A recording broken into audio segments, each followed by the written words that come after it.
ikaw daw ay nakikipag-disco pa sa mga preso. Totoo ba 'yon? Ito po yung nagka-meeting po lahat ng mga commanders tsaka po lahat ng mga leaders po. So nagparty po sa maximum compound na nagsayawan pa raw dahil birthday nga si Ma'am Bautista po ay nagdisco. Kaya kayo gusto ng mga ilang mga commander kasi napakaluwag nyo raw at magaling daw makisama sa kanila. At namisayawan pa nga daw doon. Saan kayong gumamit ng aso? Good morning po, Your Honor. Yes po, Your Honor. May aso po. May K9 aso? unit po. May aso? Yes po. Ilang aso yon ginagamit? Usually po, hindi ko rin po kabisado, Your Honor, yung dun sa gate po, Your Honor. Merong aso. Teka muna. Hindi mo matandaan, nasira yung train of thought ko. Hindi mo matandaan kung pakiulit? Hindi po, lagi rin po talagang may May kasamang unit. aso. Ilang aso yon? Yung dalawang... Hindi ko lang din po sigurado, Your Honor, kung ilan po yung bilang, pero meron po laging unit ng K9. So kung naikot yung may salamin, may tangkay, naikot din yung aso. Yes, Your Honor. Okay. Si Owan Kidong, Alexander Kidong, may aso ka na balitaan? Wala. Your Honor, pag dumadaan kami sa gate 4, meron po kami nakikitang aso doon. Meron po K9 unit. Merong K9 unit. Yung si K9 unit, nag-i-inspection din sa ilalim, Yes, Your Honor. kasama nung salamin. Yes, Your Honor. Magkasabay yun, ano? Yes, Your Honor. Si Owan Nico Morente, sa pag-uusap-usap mo doon, kausap mo sa lunch break, sa lahat, may aso? Your Honor, may ano po talaga po doon, umaga-gabi po, may nakatalaga pong K9 unit na nag-aasikaso po para po sa mga aso po na kasama po nilang nag-check po. Kasama po yung salamin po na sinasabi namin. Kasama nung salamin si aso. Yes po, Your Honor. Minsan po, nauuna sa salamin tapos pinapadaanan po ng aso. Depende po sa ano po nila, routine nila. Pero usually po, yun po talaga nakikita ko. Salamat. Meron Gerald Katapang na footage ata ditong CCTV na merong ginamit na under chassis mirror. Meron ba tayo maipapakita, Gerald Herrera? Hindi po namin dala yung mismong CCTV footages. Meron dito lang yung mga larawan lang po ng mga at nagpapakita po dito na walang gumamit na salamin ang mga duty guards during that time.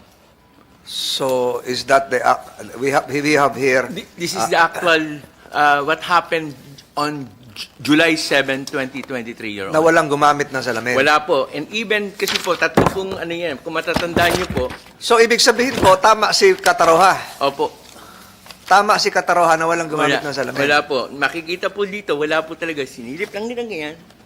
So how about yung K9, may gumamit din? Hindi na po namin na andito ko yung K9. Ang Can you show the photographs to the National Bureau of Investigation, who happens to be experts here? Can you... Wala lang dito yung footage para maipakita natin. Pero base sa nakikita nyo, kasi hindi kayo doon sa polygraph, sa photograph kayo, expert. So, ito kuha talaga doon sa nangyaring yon o reenactment? Mr. Chair, Your Honor, we need the original one. The video. Pagbanggain yun. Yes, Your Honor. Pero sa first impression nyo, saan ba larawan yan? We could not make an opinion because it is a printed photograph, Your Honor. We need the original one. So dapat COMSEC, bago tayo mag-imbita ng NBI photography expert, meron silang basihan to enable them to testify as an expert. Lesson learned yun. Ganon din siguro si Mr. Pakultad. Hindi niya mapapatunayan na yun yung tunay na larawan nung pangyayaring yon. So, mahirapan tayong i-validate yon. So, ganun siguro yung hearing natin na dapat may basihan. So, ang sinasabi mo, General Pereras, sa larawan, wala. Wala po. Wala po, Your Honor. Base doon, yung larawan na yan, screenshot noong video. Wala po. ng CCTV. Opo. So, lumalabas kayo, si Owan Namuco, si Owan Gidong, si Owan Morente, and the rest, kayo naman ang hindi nagsasabi ng totoo. Your Honor, for clarification lang po, hindi po kami naka-assign sa gate security. Kami po ay naka-assign Oo sa... nga. Pero sinabi nyo kanina na talagang gumagamit lagi ng concave mirror. Your Honor, pag pumupunta po kami sa gate 4, may nakikita po kaming mirror, tsaka meron pong naka-standby na K9 unit po doon. General Pereras, diyan sa pagkakataong yan, hindi ginamit. Wala po nakita. And even during the time, in the actual video itself, wala po kami nakitang may salamin na gumagano. Meron hong litrato dyan na may sumisilip sa ilalim? Opo, sinisilip lang po ngayon. PDL o Hindi jail po. guard? Sa guards po, yung mga sa labas na po yan eh. Inside, ang nag-aano po, inner gate, ang nag-aano po doon is the inmate custodial aid.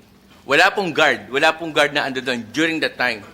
Tapos po, before that, ayun po yung DMU, yung paglabas ng ayun po, ay doon po yung sinasaksak yung mga basura. Tapos mo, sa senyas, pwede na, papasok ulit yan. Bago lumabas, the inner gate, ayun po, mga custodial aid, iniikutan po ulit nila, sinisilip. Wala po silang gamit na salamin. Then, pag okay na po, lalabas na po yan. Paglabas nila, ayun na po, doon po sila. Na supposed to be, sa loob sila. Maggagwardya. Why? Sinasabi nga namin, bakit doon kayo maggagwardya? Supposed to be, ang inyong obligasyon is dito. Or kaya, i-supervise nyo yung mga custodial aid, inmate custodial aid. Hindi po dapat nila pabayaan. Ayun nga po yung mga security protocol na na-violate. Manual po tayo rito. Meron pong manual na exit and dapat po talagang binubusisi nila masyado eh. Hindi po Meron din po sa CCTV na may sumalta sa truck at ginamit yung meron bakal. Meron po. Mapapakita po namin to sa Dala natin yung CCTV ngayon. Hindi po eh. Michael, nakailang tigil yung truck bago nakalabas? 3 po. Ha? 3. 3. Opo. Unang tigil, Yung po kamay takot mula na overseer po yun. ng Overseer. overseer. Ito na ba yung sinasabi mo, General, na sumalta sa truck, dalawang correction officers para tingnan kung may laman yung basurahan? Tinaktak na ganito yung truck? Opo. May narinig ka? Opo, kailangan po. May narinig kasi, kumalantog, kasi Oo. hindi naman kakapalan yung flooring ng Oo. truck. Narinig mo, alam mo na yun. Meron po. Pang ilang tigil ng truck yon? Una po yun. Unang tigil. So, nung nakalampas yung ganon, alam mo, lampas na yung inspection. Opo. Okay. Pangalawang tigil, ano nangyari? Yung po kamay malaking gate po. Sa malaking gate, Opo. sa inner. Ano nangyari doon? May humilip po. Sumilip sa ilalim. Opo. Nakita mo? Opo, may umano po kailalim. Nakita ka rin? Hindi po. Hindi kayo nagkatinginan? Hindi po. Hindi naman po yung silip na yung mo ko lang po siya. Yung muko. Opo. Ilan? Isa lang po. Preso o Bucor? Yung ulit mo yun eh. Bucor. So, doon tayo sa pangatlo. Sa pangatlo, nandun na yung salamin. Ngayon, salamin at aso. Sinasabi ni CO1 Marapaw na wala rito. May K9. Nakita mo yung salamin? Wala po. Wala. Nakita mo yung aso? Wala rin po. Ayun. So, lumalabas dito, pinapatunayan din ni General Pereira sa kanilang CCTV screenshot na walang aso. Walang salamin na ginamit. Walang may sumilip? Meron po. Oh, sabi mo walang sumilip. May humilip nga po. Sa pangatlo. Sa pangatlo, sa huli. Yung una, bakal. Opo. Pangalawa, silip. Nasabi mo, nakita mo yung sumilip. Opo. Siguro hindi ka na humihinga nun. Nakabahan ka na nun. Pangatlo, may sumilip. Yun nga po yun eh. Yung paglabas na po Hindi, akala ko 3 hinto ang truck. Atluhin ko nga po yun. So yung huling hinto, may sumilip. Yung pangalawa po may humilip po eh. Hindi, yung huli nga, yung pangatlo. 3 hinto, sabi mo. Opo. O yung pangatlo, may sumilip. Wala po. General, wala raw sumilip. Yung pangalawa po may humilip po yun eh. O yung pangalawa, meron. Nakita mo. Yung pangatlo, yung bago lumabas na yung truck sa huling gate, May sumilip? Wala. Parang narinig ko na po kasi sa driver. Okay na po may lisensya ko. Umawanti na po yung crack. Dapat dito, Comsec, na-imbita mo rin yung driver kasi yung driver nagsasabi na meron daw sumilip. Merong sumilip at meron ding ginamit na salamin. Sangayon doon sa driver. So, walang sumilip doon sa pangatlo. O, sana naalala mo lang, huwag kang ma-pressure. Hindi nga po yung huli labas na po, may sumilit po yung huli labas. Binago mo na, meron na ulit. Hindi, meron po talaga sumilit yung huli labas po. Ilang beses ka sinilip ng Bucor sa ilalim? Isa lang po. Isa lang. Eh, di ba tatlong hinto nga? Opo. O, unang hinto, yung bakal. Opo. Pangalawang hinto, may sumilip. Pangatlo, so natatandaan mo? Kasi may sinasabi si General na may nakasilip. O, isipin mo maigi, hindi naman nakatingin sa'yo naman sama si General eh. Di mo na matandaan? Hindi po eh. Medyo nalilito na siya at paiba-iba na yung sitwasyon. Pero the committee notes that during a polygraph test, Mr. Cataroha passed the said polygraph test. Huling tanong na lang siguro, patay mo na yung mic mo, Michael. Ma'am Angie, may mga aligasyon dito na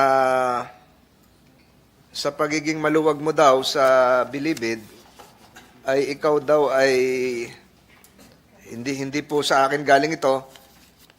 Ito po ay galing sa ibang tao, may mga liham. Ikaw daw ay nakikipag-disco pa sa mga preso? Totoo ba 'yan? Hindi po, Your Honor. Nagkaroon lang po ng birthday celebration po. Sabay po kami ng isang overall commander at saka ako po. Yung overall commander, Si ano po? Si Commander Bonjo de la Cruz ano po siya? Commander ng Batang City Jail po. Yan po yung December 7 po, Your Honor. Nagkaroon po ng party po kasi ito po yung nagka-meeting po lahat ng mga commanders tsaka po lahat ng mga leaders po. So nagparty po sa maximum compound. Hindi po sir, din po kami sa ano po sir, hindi po nagkaroon lang po ng hindi po party na nagkaroon po ng ang tawag doon. Budal fight. Tapos po may kumakanta po yung mga PDL. So hindi po siya. totoo yung mga aligasyon na nagsayawan pa raw dahil birthday nga. Si Ma'am Bautista po ay nagdisco. May disco pa ba ngayon, Senator Padilla? Nagdisco. At yun daw po ang... Kaya kayo gusto ng mga ilang mga commander kasi napakaluwag nyo raw at magaling daw makisama sa kanila. At namisayawan pa nga daw doon. Your Honor, hindi po nag-disco po. Wala pong diskong nangyari. At saka po yung sinasabi pong kalugan po, Your Honor, siguro po yung sinasabi nilang pinatupad ko lang po yung Mandela Rules. Sumusunod lang po ako sa United Nations Standard. Yung po kasing privilege na po na nasa batas po, yun po yung ipinatupad ko. Tinanggal ko po yung korupsyon, kaya nga po marami pong na-relieve. Ngayon po, binigyan ko po yung kung ano po yung karapatan ng preso according to the United Nations Standard. Yun po yung nasunod. Kaya po may mga dalaw po sila. Meron po tayong idalaw. Nagkaroon po ng Kaagapay Center na kung saan po bawat po miyembro po ng mga pangkat nalalaman na po namin yung mga overstay. Kasi po marami pong nakakulong na matagal na po dapat lumaya. Sa pamamagitan po ng Kaagapay Center, nagkakaroon po ng virtual hearing at saka po nagkakaroon po ng virtual check-up at saka po yung walang pamasahe na tawid dagat ay nakakausap na po nila yung pamilya nila. Ang ICRC po ang nag-donate ng mga laptops. Meron ba tayong human rights dito? Wala. Comsec? Nasaan na si Comsec? Wala. Dapat tuwing hearing ng Bucor may Commission on Human Rights. Lesson number 2. Lesson number 3 na ata tayo, Comsec. So, go ahead, ma'am. At sa pamumuno ko po, kaya po nahawakan ko po yung NBP Superintendent. Ako po lahat po, sir, yung sa time ko na marami pong nahuhulihan ng mga personnel na nagpapasok po ng kontrabando. Marami po akong napatigil na paghahanap buhay na pinagkakaperahan nila yung ating mga PDLs. At yun nga po, marami pong galit kasi lahat po libre na nung panahon ko. Kasi nung pong panahon ng nakaraan, lahat po may bayad. Basta mag-request po yung PDL na ipasok lang po yung mga isda nila, hindi po pwede pag wala pong bayad. Kaya po ako yung kontrabida. Pasok po yung... Yung mga pagkain po nila, na galing pa po sa ibang lugar, kasi nga po malalayo po yung pamilya nila. Lalo na Paano po, po yung nakakapasok online delivery? wala pong online delivery po, sir. Wala. Gaya po ng Batang Mindanao, sir, Hindi, di ba yung mga video pinakita natin, inadmit nyo na may nakapasok ng beer dahil zero alcoholic content, naawat na sawatan nyo. Di ba online delivery yun? O talagang... Your Honor, ano po yun? Sa IPX po yun, yung pong nagpapabili po yung mga kamag-anak po ng mga PDL natin sa mga pamilya ang beer nila. pwede sa IPX? Hindi po pwede po yung beer. Kasi may beer tayong pinakita nun eh. May mga litrato pa. Yung pong naharang namin po na beer zero, yung zero alcohol po, yung para pong, ano ba yun? Kali po ba yun? Hindi po nakapasok po yun, Your Honor. So bawal ang beer. Bawal po yun, kontrabando. Ituloy nyo po yung sinasabi nyo. So, Yun po, sir. Yun nga po sana. lahat ng bintang sa'yo, hindi totoo. Yes, sir. Yun, I will take this opportunity po, sir. Total, nag-resign na po ako. Sana po, yung pong Mandela Rules, yung po sana ang ipatupad para naman po magkaroon ng karapatan yung mga PDL. Kasi yun po yung inayos ko po, sir, eh. Yun po yung inayos ko. Marami pong nakalaya dahil nga po, actually nga po ngayon, sana po nandito si IDPD. Meron po akong nakita dyan na Ano po yun, for the record? si Ma'am Kapanang, 1 year and 6 months na pong nakalaya po yung PDL natin. Hanggang ngayon yun po ang pumalit nandun. sa'yo, yun ang pumalit sa'yo. Hindi po siya po yung record section natin. 1 year and 6 months na pong nakalaya yung PDL. Kung hindi ko pa po nakita, ngayon pala nakalimutan po siyang i-calling. Nakapag-tamark na po siya, tatawagin na lang po siya sa gate. Hindi pa po nagawa. Marami na rin pong matatanda na sobrang na pong tagal.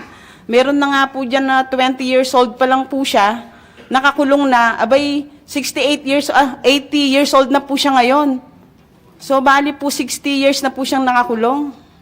Marami pong ganyan Lahat mga po ba cases. ng ito ay sinasubmit nyo ng report kay General Katapang for him to take notice of this? Yes, sir po. O yun naman pala. So si General Katapang na siguro magre-respond dyan.